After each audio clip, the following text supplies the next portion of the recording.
আসসালামু আলাইকুম। আমি ফাহিম রায়হান। আগের এপিসোডে বলেছি যে আমি একটি ঘটনা শেয়ার করব, আলীগঞ্জ মাদাখা মসজিদের ঘটনা। চাঁদপুর জেলার হাজীগঞ্জ হয়তো সবাই চিনেন, তবে আলীগঞ্জটা একটা ছোট্ট শহর, তাই এটা আসলে শহর বলা যাবে না, ছোট্ট একটা বাজার টাইপের। এখানে ঐতিহ্যবাহী আলীগঞ্জ মাদাখা মসজিদ, এখানে ঘটে গেছে আমার আন্টির সাথে ঘটে যাওয়া সেই ঘটনাটা। 1987। আজ মাদাখা মসজিদ যত বড়, যত কক্ষ, চারদিকে অনেক এরিয়া, অনেকগুলো মসজিদ, একই সাথে মাজার, সবকিছু তখন তা ছিল না। তখন মাজারের কক্ষ আর মহিলাদের জন্য নামাজ পড়ার একটা কক্ষ আর পুরুষদের জন্য নামাজ পড়ার একটা কক্ষ ছিল। তো আমার আন্টি আসর টাইমে যায় ওখানে ইবাদত করতে। তো ওখানে আসর নামাজ পড়ে ইবাদত করতে করতে মাগরিবের টাইম হয়ে যায়। তো আমার আন্টি চিন্তা করে যে মাগরিবের নামাজটা এখান থেকে পড়েই যায়। তো আমার আন্টি নামাজ পড়ে। নামাজ দাঁড়ানোর আগে দেখে যে ভোরকা পরা দুইটা মহিলা আন্টির দুই পাশে ছিল। তো আন্টি বলে যে আপনারা যাওয়ার সময় আমাকে একটু ডাইকেন। তো আন্টিও নামাজে দাঁড়িয়ে গেল, মাগরিব নামাজ পড়ছে।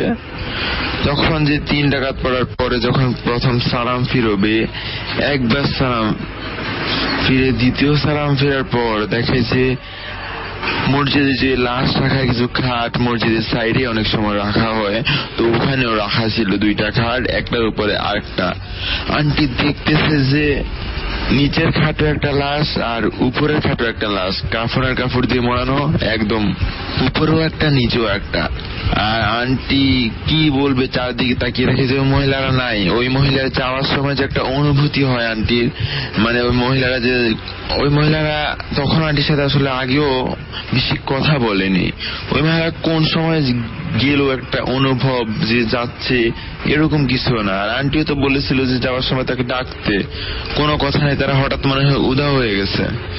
তো আন্টি তো দ্বিতীয় সালাম ফেরার পর এই অবস্থা, লাশ এই অবস্থা দেখার পর আন্টি আসলে হামাগুড়ি দিয়ে ওখান থেকে বেরিয়ে আসে, মোনাজাত না দিয়ে ব্যাগ ট্যাগ রেখে অনেক জোরে দৌড়ে বাইরে চলে আসে।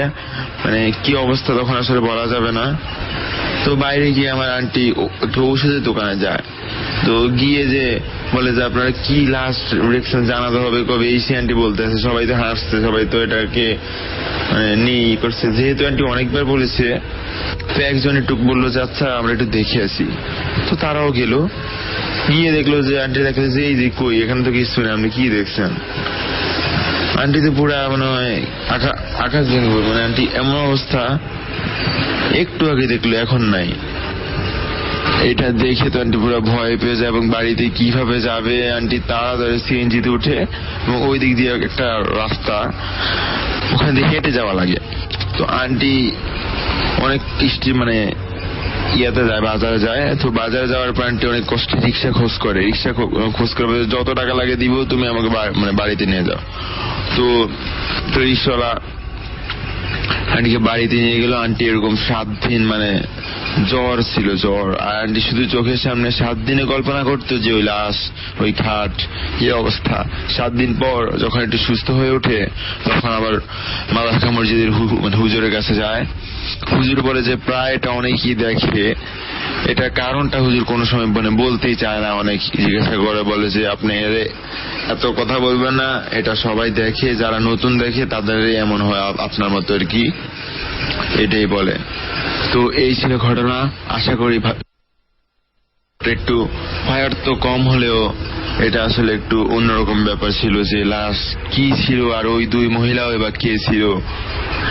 তো আমার আরেকটি ঘটনা আছে ঢাকা মেডিকেল কলেজের, আমার বড় বাবুর কাছ থেকে শোনা ঘটনা, সেটা আমি পরে একদিন জানিয়ে দিব আপনাদেরকে।